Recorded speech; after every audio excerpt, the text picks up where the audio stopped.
बिस्मिल्लाहिर्रहमानिर्रहीम। अस्सलामु अलैकुम वरहमतुल्लाहि वबरकातुहू।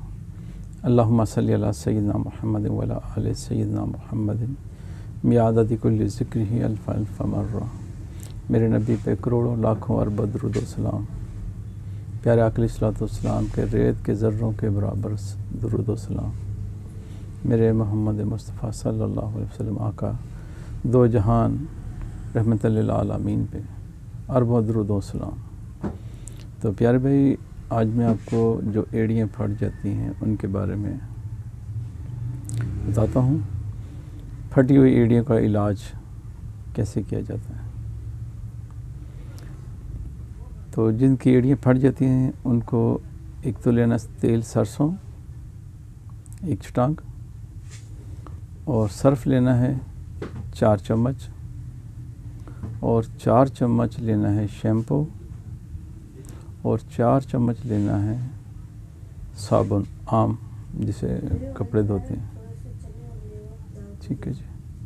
तो ये आपने लेना, और पानी लेना है आपने तकरीबन 4 किलो ले लें पानी, 5 किलो ले लें पानी।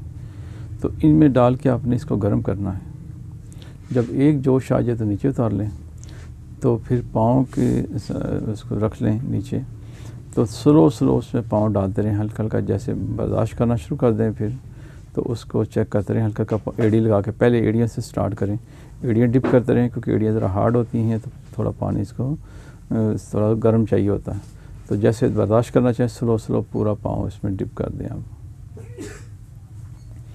पूरा पाँव आप डिप कर लें, और फिर उसके बीच में आपने आधा घंटा पानी में ही पाँव रहने देने, और हो सके तो पाँव से थोड़ा बहुत आपस में वो रगड़ते रहें पाँव। तो जब आधा घंटा हो जाए उसके बाद आपने पत्थर लेना है जिससे हम पाँव साफ़ करते हैं। तो सख्त हाथों से ज़रा एड़ियों को आप साफ़ करें पत्थर के साथ। तो ये काफ़ी जो ना डेड जो मांस हो जाता है, स्किन हो जाती है, वो उतरना शुरू हो जाएगी, आपको तकलीफ़ नहीं होगी।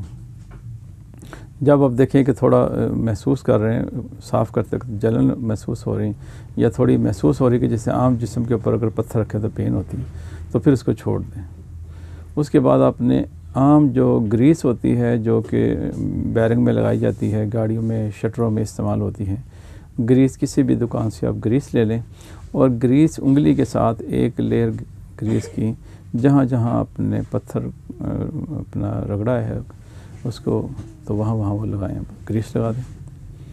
1-1.5 घंटे बाद आप कोई भी काम कर सकते हैं साफ़ करके।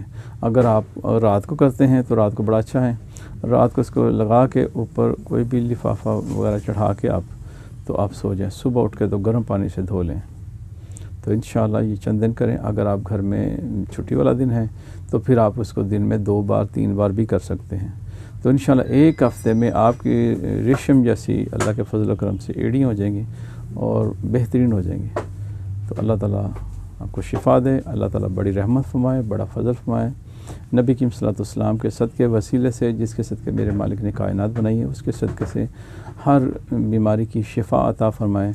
तमाम उम्मत मोहम्मद ख़ुसूसन बिल ख़ुसूस अपना करम और रहम और फ़ज़ल फरमाए।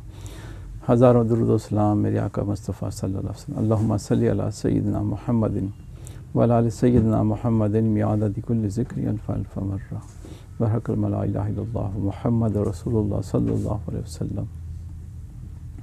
तो एक बार कलमा तैयबा पढ़ के, दुरूद व सलाम पढ़ के, तो अल्लाह की हज़ूर अपनी अमानत रखवा दें कि जब या रब्बल आलमीन हमारी मौत करीब आए तो हमें ये हमारी अमानत वापस लौटा दीजिएगा, ताकि हम कलमा तैयबा पढ़ते हुए दुनिया से जाएं। अस्सलामु अलैकुम व रहमतुल्लाहि व बरकातुहू।